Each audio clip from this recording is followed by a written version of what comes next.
이미 말씀을 전하기 전에 이 찬양을 통해 은혜 받은 줄로 믿습니다. 다시 한번 박수해 주시기 바랍니다.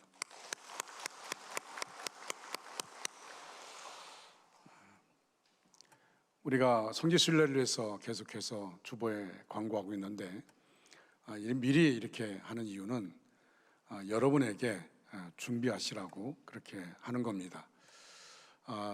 지난번처럼 이렇게 신청 받았다가 그냥 흐지부지 끝나는 것이 아니라 이번에는 꼭 갑니다. 가는데 25분 이상 되면은 좀 수월하고 또 우리 교회 자체적으로 움직일 수가 있고 25분이 안 되면 또 금액이 올라가게 되어집니다. 여러분 아시고 많이 참여해 주시기를 바랍니다.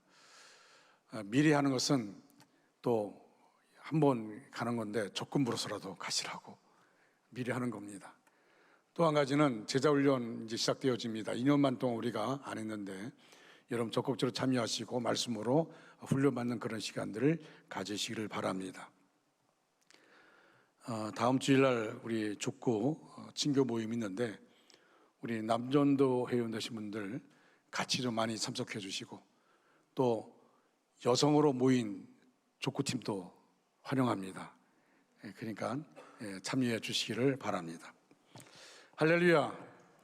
하나님의 그 놀라우신 은혜와 사랑과 축복이 여러분 모두에게 또 영상으로 예배에 참석한 모든 이들에게 충만하게 임하기를 주님의 이름으로 축원합니다. 다 같이 따라 하시기 바랍니다. 믿음으로 아멘합시다.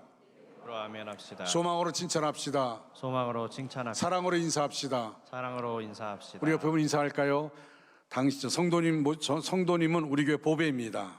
성도님은 우리 교회 보배에 있습니다. 성도님 때문에 우리 교회는 행복합니다. 성도님 때문에 우리 교회는 행복합니다. 우리 같이 축복하겠습니다. 성도의 모습 속에 보이는 성도의 모습 속에 보이는 하나님 형상 아름다워라. 하나님 형상 아름다워라. 존귀한 주의 자녀 됐으니 주의 자녀 됐으니 사랑하며 섬기니 우리의 모임 중에 임하신 우리의 모임 중에 임하신 하나님 영광 아름다워라. 하나님 영광 아름다워라. 존귀한 왕이 여기 계시니 존귀한 왕이 여기 계시니 사랑하며 섬기니. 할렐루야. 여러분이 저에게 말씀하기 때문에 제가 5월 18일 날 간경화 검사를 받았습니다. 그런데 그 담당한 의사가 좀 더 나은 의사가 담당을 했는데 저를 만나자마자 이번에 만날 때는 조직 검사를 하려고 했답니다.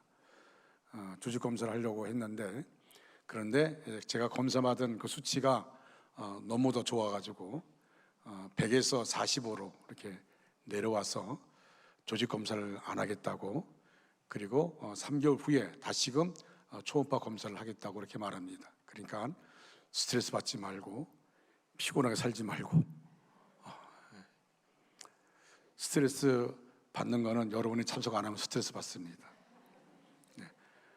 지금 영상으로 예배드리는 분들 제가 스트레스 안 받게끔 빨리 나오시기 바랍니다. 할렐루야. 오늘 본문의 말씀은 사도 바울이 타고 가던 배가 그레데 해역에서 큰 풍랑을 만났습니다. 그 배에는 바울을 포함하여 276명의 선원과 승객이 타고 있었습니다. 바울은 제수의 신분으로 가이사 황제에게 재판을 받기 위하여 로마로 가는 길입니다. 총독 베스트의 명을 받은 백부장 율리오가 그의 군사들과 함께 바울을 호송하고 있었습니다. 바울의 일행을 태우고 가는 알렉산드리아 배는 아프리카에서부터 지중해 연안의 여러 항구를 거쳐서 이탈리아까지 운행하는 호화 여객선입니다. 그 배에는 여러 계층의 사람들이 나름대로의 목적이 있는 여행을 하고 있었습니다. 사도 바울은 오직 복음을 위해서 사는 사람이었습니다. 그는 오래전부터 로마로 가기를 희망했고 그 꿈을 이루고자 하나님께 기도했던 사람입니다. 하나님께서는 바울에게 로마에 가는 길을 열어주셨는데 뜻밖에도 지중해 한가운데서 풍랑을 만나 파선의 위기에 직면하였습니다. 배 안에 있는 모든 사람들은 살기 위해 발버둥을 치며 아비규환의 비명을 지르는 상황이었습니다. 여기서 우리가 알 수 있는 것이 무엇입니까? 살다 보니 내가 원하지 않는 여러 가지 어려운 일들이 일어납니다. 나 자신에게, 우리 가정에, 또는 교회 안에, 우리 직장에서, 사업장에서 원하지 않는 일들이 일어납니다. 될 듯 하면서 안 되는 여러 가지 사건들이 우리 앞에 놓여져 있습니다. 어떤 분은 물질이라는 유라굴러를 만납니다. 어떤 분은 질병이라는 유라굴러를 만납니다. 어떤 분은 시험이라는 유라굴러를 만납니다. 모양만 다르지 우리는 다 유라굴러를 만납니다. 그래서 낙심하기도 하고 실망하기도 하고 또는 원망하기도 합니다. 이런 절박한 상황 속에서 보여준 사도 바울의 모습은 믿는 우리에게 귀한 교훈을 보여줍니다. 첫째로, 인생은 누구라도 예외 없이 유라굴러를 만난다는 사실을 인정해야 합니다. 사도 바울은 예수를 믿는 사람들을 잡아 가두기 위해서 다메섹으로 가는 길에 그 다메섹 도상에서 예수님을 만나게 되어집니다. 그리고 거기서 회심하게 되어집니다. 사도 바울은 사울일 때 회심하고 사도 바울이 되어지는데, 그가 회심한 후에 하나님 앞에 주님의 이름으로 주의 복음을 해서 쓰임받게 되어지는데, 그때부터 이 사도 바울은 복음을 들고 자신이 갈 수 있는 모든 곳을 다닙니다. 그런데 예수가 그리스도가 아닌 그냥 평범한 사람이라고 생각한 유대인들은 사도 바울을 끝없이 괴롭힙니다. 그러다가 이런 제목을 붙여 사도 바울을 고소합니다. 여러분, 사도행전 24장 5절과 6절 말씀 다 같이 읽겠습니다. 우리가 보니 이 사람은 전염병 같은 자라, 천하에 흩어진 유대인을 다 소요하게 하는 자요, 나사렛 이단의 우두머리라. 그가 또 성전을 더럽게 하려 함으로 우리가 잡아싸우니. 아멘. 세상을 어지럽히는 자요, 유대인의 신앙을 무너뜨리는 이단이라는 것입니다. 하지만 바울을 심문한 총독 벨릭스와 베스토는 바울에게 죄가 없음을 알았습니다. 그래서 바울을 풀어주기를 원했지만 이제 사도 바울이 가고자 하는 것이 뭡니까? 로마입니다. 로마에 가서 복음을 전하기를 원했습니다.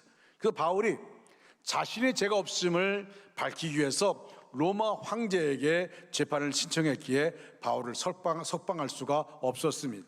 그래서 바울이 재판을 받게 로마로 보냅니다. 그런데 그때가 언제입니까? 10월쯤입니다. 사도행전 27장 9절을 보면 금식하는 절기가 지났다고 말하는데, 이 금식하는 절기는 이스라엘의 속죄일을 말합니다. 보통 속죄일은 태양력으로 10월에 해당하기에 속죄일이 끝나면 곧 겨울이 오고, 겨울이 오면 구브로 섬의 해발 2456m의 이디산에서 남쪽으로 내려치는 찬바람이 바다의 따뜻한 남풍을 만나 거센 돌풍으로 변하는데, 이것을 유라굴로라고 합니다. 그래서 경험으로 이것을 안 사도 바울은 겨울을 지내고 가자고 백부장에게 말합니다. 지금 가면은 어려우니까 겨울을 지내고 가자라고 말합니다. 그러나 백부장은 죄수인 사도 바울의 말보다는 선장과 선주의 말을 더 신뢰하여 로마로 출발을 합니다. 선장과 선주는 시간이 돈인 사람들입니다. 빨리 물건을 실어 나르고 사람들 태워 이동시켜야 돈이 벌리기에 당연히 문제없다고 말합니다. 때마침 사도행전 27장 13절을 보니까 남풍이 순하게 불었다고 말합니다. 그래서 출발합니다. 그런데 그것은 잠깐이었습니다. 14절을 보니 얼마 못 가서 유라굴라가 불기 시작합니다. 유라굴라의 광풍이 불어옵니다. 괜찮은 줄 알았는데 생각지도 못한 유라굴라를 만난 것입니다. 우리 인생이 이렇습니다. 괜찮을 줄 알았는데 유라굴라를 만납니다. 그러면 우리는 당황합니다. 우리가 지금 공통으로 만난 코로나19가 그 경우에 해당합니다. 정말 생각하지도 못한, 그냥 코로나19가 발생했을 때 시간이 좀 지나면 괜찮아지겠지라고 모두가 생각을 했습니다.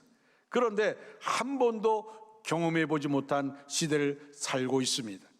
우리 모두가 마스크를 써야 하고 국민의 20% 이상이 이 코로나라는 질병에 걸릴 줄 누가 상상이나 했겠습니까? 백신만 맞으면, 추가 백신만 맞으면, 이번 여름만 지나면, 이번 겨울만 지나면, 새해가 되면 괜찮아지겠지 모두 생각했습니다. 그런데 벌써 2년 반째 접어들었는데 아직도 끝을 알 수가 없습니다. 이 고비만 넘기면 되겠지 생각하면 또 다른 변이가 나타났다는 소리를 듣습니다. 정말 유라굴로입니다. 그런데 어디 그것뿐입니까? 우리가 살다 보면 또 다른 우리 인생의 유라굴로는 왜 이리 많습니까? 한 사람 한 사람 살펴보고 가정마다 들여다보면 유라굴로가 없는 사람이 없습니다. 그러게 내게 유라굴로가 오면 왜 내게 이런 일이 오냐고 원망할 일이 아닙니다. 이런 유라굴로는 누구에게나 오는 겁니다. 나에게는 이런 유라굴로가 없어라고 확신하다가 유라굴로가 오면 당황합니다. 우리는 모양만 다르지 우리 모두는 인생의 유라굴로를 만난다는 사실을 인정해야 합니다. 그리고 이 유라굴로를 이길 준비를 해야 합니다. 두 번째로 우리는 모두 유라굴로의 영향을 받는다는 것입니다. 바울은 반대하고 선자가 선주는 로마로 가자고 해서 출발합니다. 사도 바울은 여러 배를 타고 여러 곳을 다녀봤기 때문에 그 상황을 알게 되어집니다. 그런데 사도 바울의 말을 반대합니다.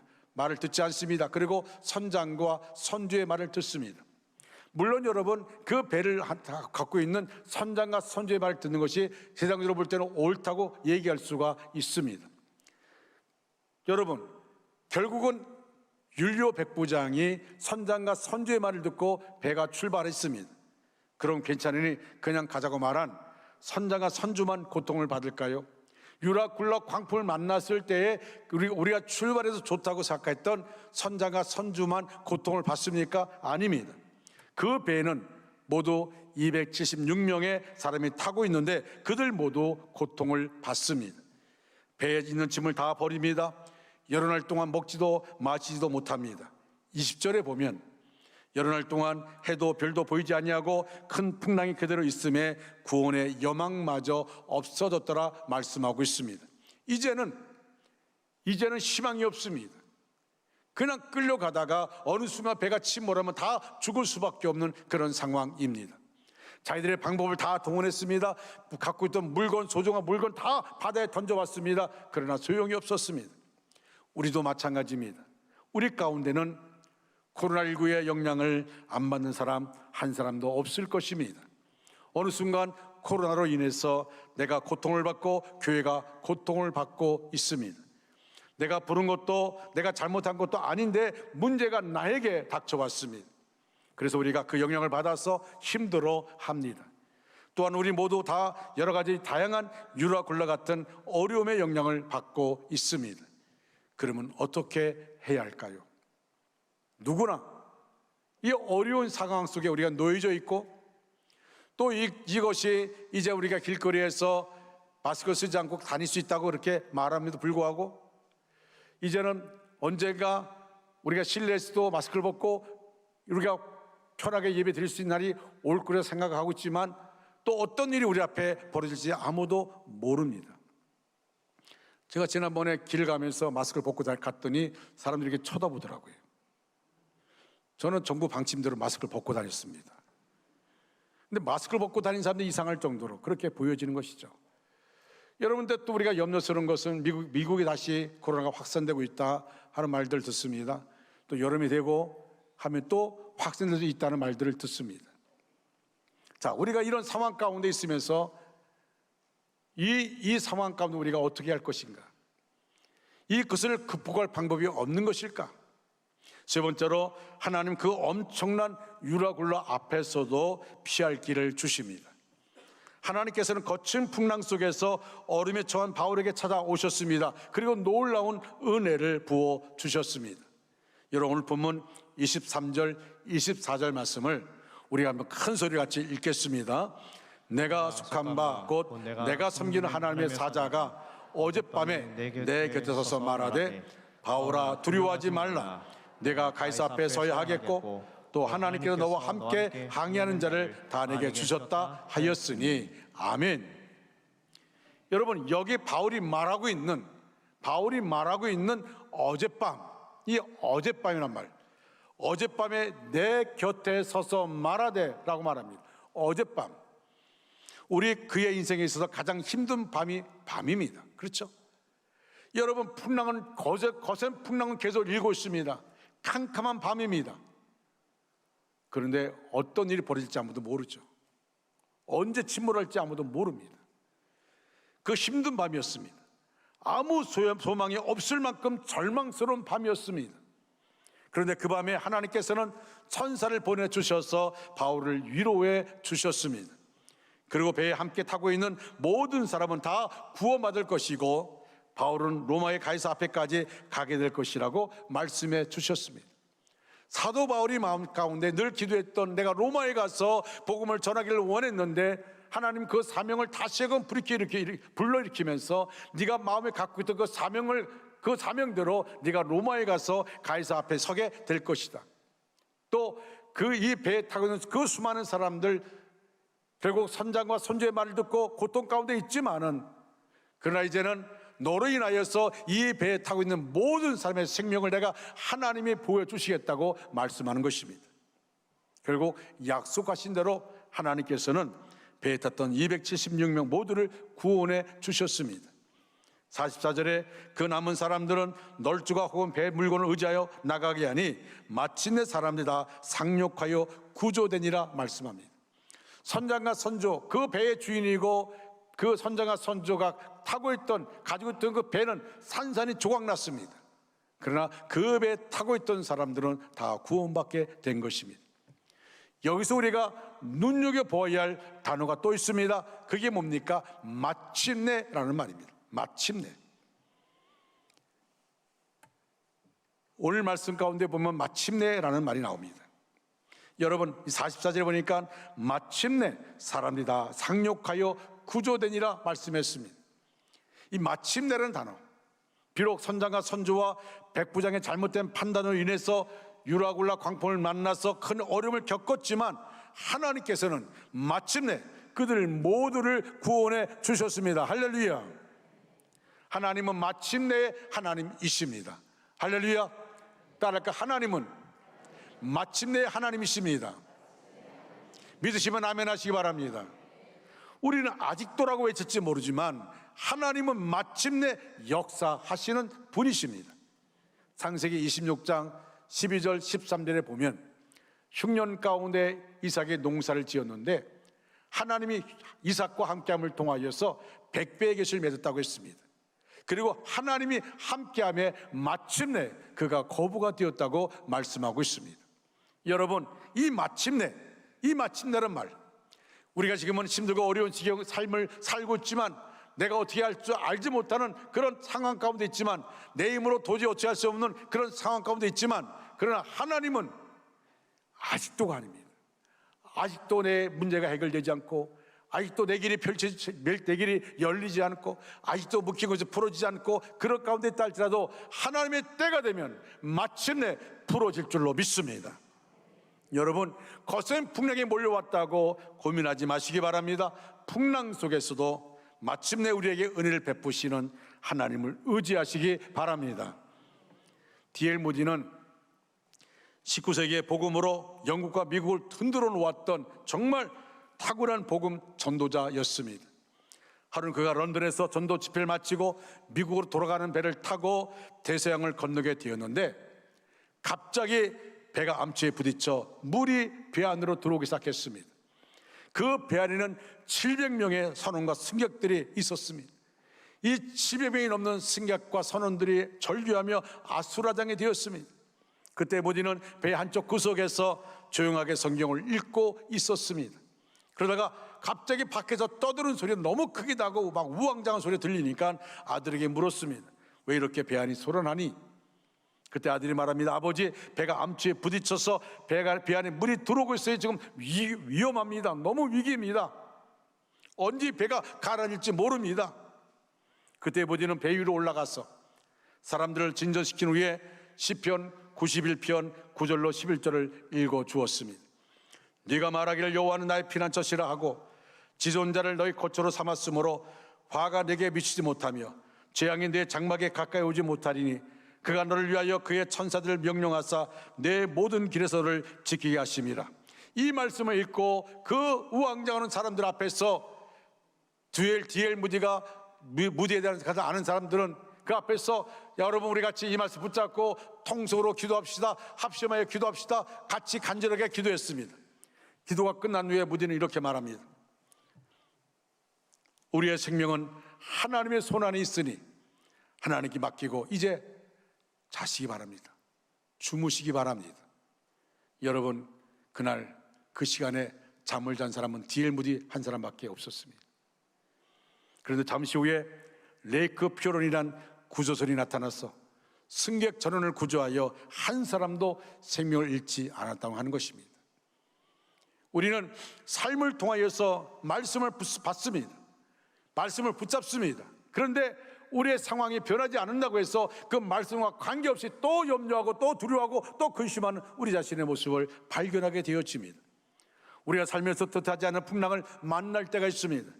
그런데 이러한 거센 풍랑이 몰려올 때 사람들은 크게 세 가지의 반응을 보입니다. 그 첫째가 거센 풍랑 앞에서 포기해버리는 사람들이 있습니다.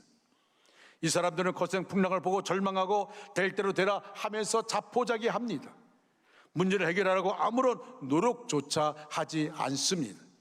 둘째로 거센 풍랑 앞에서 원망하는 사람들이 있습니다. 이 사람들은 거센 풍랑 앞에서 자기 자신을 돌아보기보다 이웃을 원망하고 가족을 원망하고 지도자를 원망합니다. 심하면 하나님까지 원망하는 사람들입니다. 이러한 행동은 거센 풍랑을 헤쳐나가는데 아무런 도움이 되지 못합니다. 실제로 거센 풍랑을 이용하는 사람들이 있습니다. 이 사람들은 서핑 보드에 몸을 싣고 파도 타기를 즐기는 사람들처럼 거센 풍랑을 이용하여 자기 인생을 복되게 하는 사람들입니다. 거센 풍랑 속에서 좌절하고 절망하는 사람들과 달리 거센 풍랑을 이용하여 오히려 더 빨리 목표를 향해 항해하는 사람들입니다. 지금 내가 목적한 것을 이룰 수 없다 할지라도, 그러나 지금은 하나님이 나와 함께하지 않는 것처럼 느낀다 할지라도 그렇지 않습니다. 하나님 나와 함께 하십니다. 그리고 내 인생 가운데 내가 알지 못하는 부분들을 우리가 알지 못하기 때문에 하나님을 원망할 수 있습니다. 불평할 수 있습니다. 그러나 나중에 보면 하나님은 더 나은 모습으로 우리를 인도하기 위해서 그렇게 역사하는 것을 보게 되어집니다. 그래, 우리는 정말 중요한 것이 뭐냐면, 우리가 지금은 어렵고 힘든 상황 가운데 있다 할지라도 중요한 것은 내가 주 앞에 무릎 꿇고 기도하는 이 삶을 계속되는 한 우리가 예배를 회복하고 하나님을 의지하고 하나님 제일 주의로 중심 주의로 살게 되면 하나님 우리의 인생 가운데 정말 서핑보드를 타고 그리고 파도를 타는 것을 즐기는 것처럼 우리 인생 가운데 하나님이 그 일로 인하여서 더 빨리 우리를 인도해 주시는 것을 보게 되어집니다. 여러분들은 어떤 종류의 사람들입니까? 문제의 파도와 거센 풍랑 앞에서 포기하는 사람들입니까? 아니면 다른 사람을 원망하는 사람들입니까? 아니면 문제의 파도와 거센 풍랑을 이용하는 사람들입니까? 저는 우리 원주 중앙교회 모든 여러분들이 거센 풍랑 앞에서 포기해버리는 비겁한 사람들이 되지 않기를 바랍니다. 거센 풍랑 앞에서 환경을 탓하고 가족을 탓하고 이웃을 탓하고 다른 사람을 원망하는 그런 사람 되지 않기를 바랍니다. 오히려 거센 풍랑을 이용하는 영적인 파도타기 선수가 되어지기를 간절히 소원합니다. 여러분, 믿음의 사람들, 내가 하나님의 자녀라는 사실을 굳게 믿고 있다면 하나님 우리가 절망 가운데 빠져 허덕이는 원하지 않습니다. 여러분, 결국은 아직도 하나님 나를 외면하십니까? 그렇게 말한다 할지라도, 그렇게 절규한다 할지라도 하나님은 절대 외면하지 않습니다. 하나님은 아직도가 아니라 마침내 우리에게 역사하여 주시는 분이십니다. 시카고에 대화재가 나서 온 시가지가 불바다를 이루었을 때의 일입니다. 온 시카고가 화재로 온 도시가 불탈 때였습니다. 각 신문사의 기자들이 화재 현장에 도착해 보니까 건물들이 다 모두 불타고 있었습니다. 시가지 한복판에 있던 무디 목사의 교회도 모두 불타버리는 것을 보게 되었습니다. 기자들이 무디 목사 곁에 다가가서 목사님, 항상 살아계신 하나님은 전지전능하셔서 무엇이든지 원하기만 하면 이루어 주신다고 설교하셨지요. 그런데 왜 하나님께서는 자신의 거룩한 성전인 교회가 불에 타 없어진 것을 가만두십니까? 그러면 빈정거리면서 질문합니다. 그때 무디 목사는 이렇게 답했습니다. 나는 벌써 하나님께 큰 교회를 달라고 기도해 왔습니다. 그 기도의 응답으로 지금 교회가 불탄 것입니다. 우리가 큰 교회를 헐고 다시 세워야 하는데 하나님께서는 불에 태워서 건물 허는 비용이 들지 않게 하신 것입니다.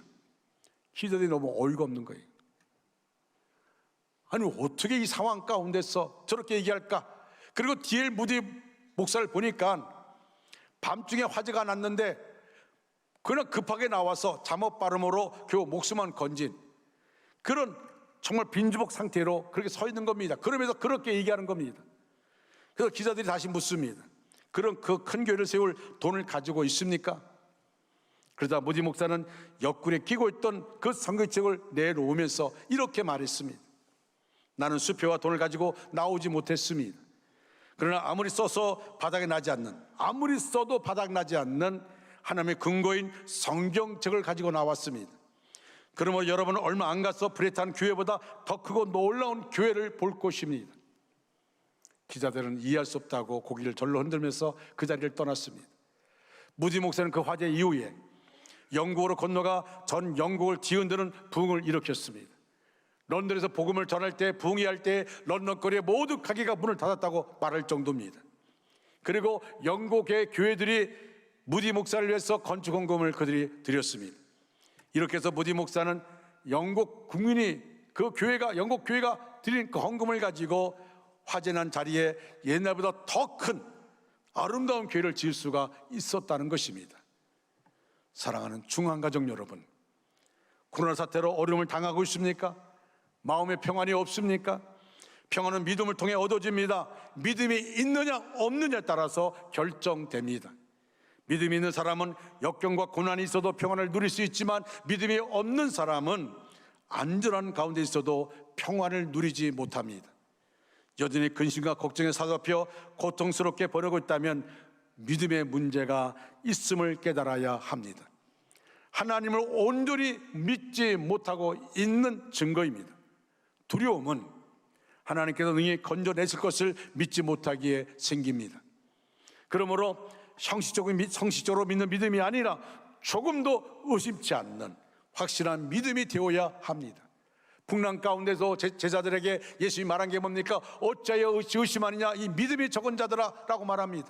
이 믿음이 적은 자들아, 할 수 있거든요. 무슨 말이냐? 믿는 자에게는 능히 하지 못할 일이 없느니라 말씀하셨습니다. 할렐루야. 여러분, 환난과 역경 가운데 평안을 누리는 것 믿음 안에 있을 때입니다.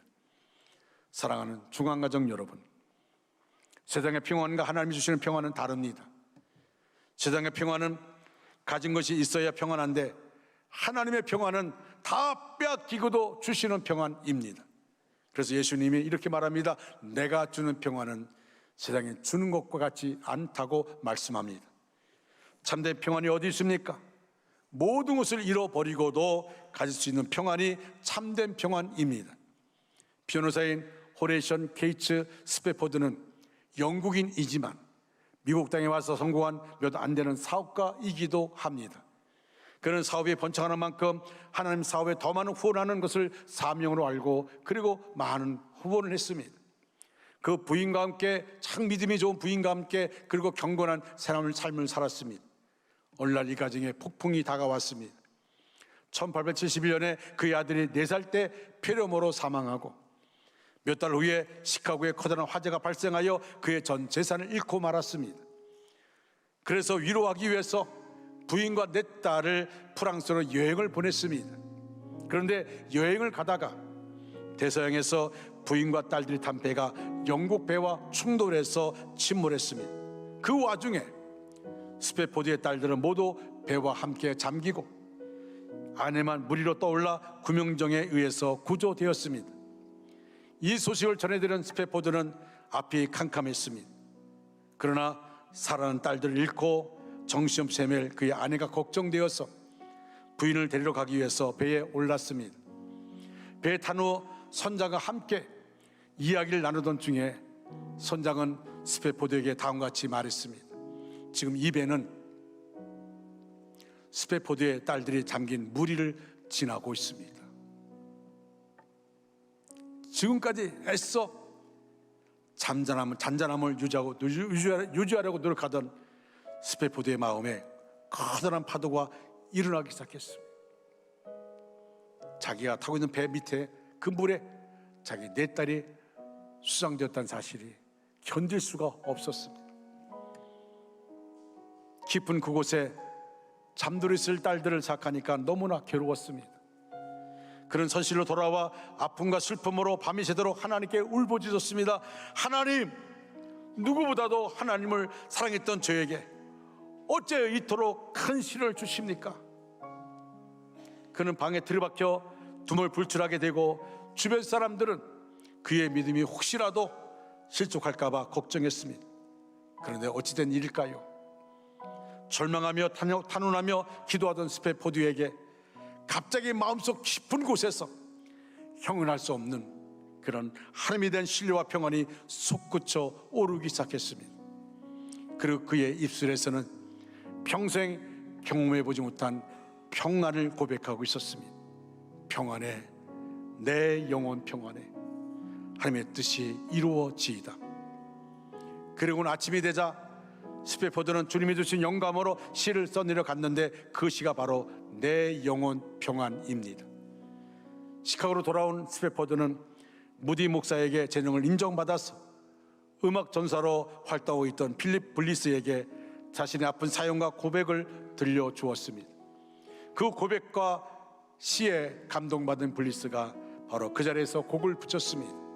그것이 바로 찬송가 413장 내 영혼 평안에입니다. 사랑하는 성도 여러분, 우리 삶 속에서 정말 이해할 수 없는 상황 가운데 있다 할지라도, 아니 유라굴라 광풍이 몰아친다 할지라도 하나님은 여전히 나의 하나님이십니다. 여전히 나의 아버지십니다.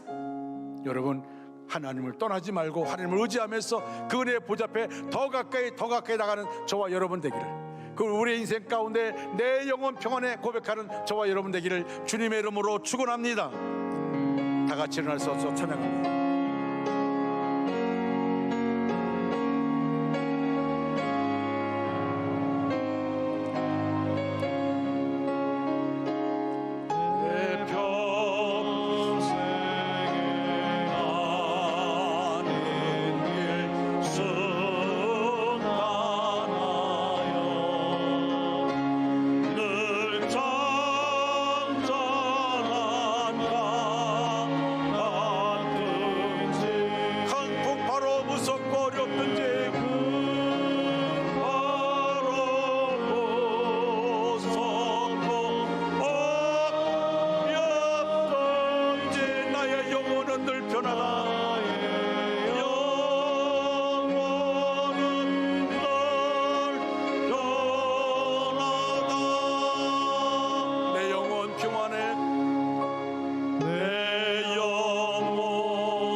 세상을 심판해도 세상을 심판해 나의 영혼은 겁없으리. 아멘 아멘 아멘. 영혼은 겁없으리.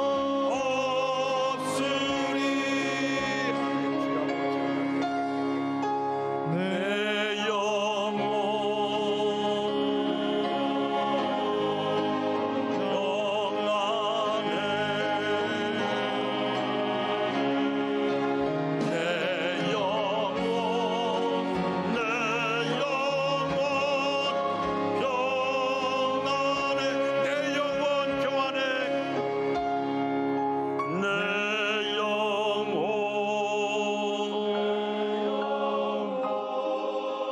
평안해. 아버지 하나님, 내 영혼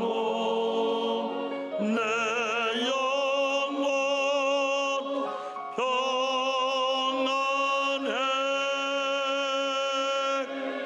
오 하나님 아버지 하나님, 우리 원주 중앙교회 모든 믿음의 식구들 유라굴라 강풍이 몰아친다 할지라도 하나님이 도와주시고 인도하시고 붙잡아 주시고 역사하여 주셔서 나는 하나님을 믿노라, 나는 하나님을 믿노라 고백하며 믿음으로 일어서는 우리 모두가 되게 하여 주시옵소서. 지금은 힘들고 어렵지만, 아직도 힘들지만은 마침내 역사하신 하나님을 바라보면서 하나님 마침내 이렇게 인도하여 주셨습니다. 간증할 수 있는 우리 모두가 되게 하여 주시옵소서. 지금은 우리 구주 예수 그리스도의 은혜와 하나님 아버지의 극진하신 사랑하심과 성령님의 감화감동 내주로 충만 역사하심이 우리 전체 위에, 우리의 가정과 세영업과 사업과 학업 위에 이제로부터 영원토록 함께 하시기를 간절히 축원하옵나이다. 아멘.